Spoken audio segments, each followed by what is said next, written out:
रोहित पवारांनी जे मांडणी केली ती अतिशय विचारपूर्वक आणि अभ्यासूपणे त्या ठिकाणी ती मांडणी केलेली आहे. म्हणजे सगळा इत्थंभूत घटनाक्रम त्यांनी त्या मांडलेला आहे.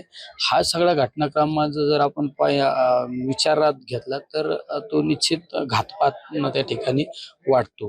कारण ती मांडणी अतिशय व्यवस्थितपणे केलेली आहे. साहजिक आहे, एखादा माणूस स्पष्ट वक्ता असल्यानंतर बऱ्याच वेळा त्याला समाजातील काही दुर्जनांकडून त्रास होत असतो. त्यामुळे अशा वेळेस अशा नेतृत्वाला संरक्षण दिलं पाहिजे.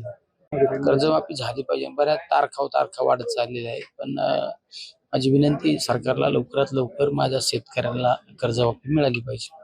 महानगरपालिकेच्या निवडणुका आणि जिल्हा परिषदेच्या निवडणुकामध्ये आम्ही सगळे एकत्रित प्रचार करत होतो. त्यावेळेस एकच क्रायटेरिया ठरला होता. त्यावेळेस चर्चा ही चालू होती.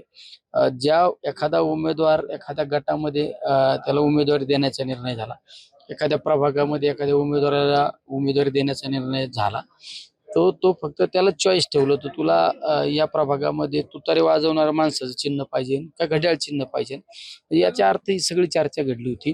आम्ही सुद्धा पिंपरी चिंचवड पुण्याच्या निवडणुकामध्ये दादा असो आम्ही सगळे एकत्र प्रचार त्या ठिकाणी करत होतो. ही सगळी चर्चा झालेली होती. शेवट कुठला पण वरिष्ठ पातळीवरला निर्णय जर घ्यायचा असेल तर ते पवार साहेबांना विचारात घेतल्याशिवाय तो निर्णय होणार नाही.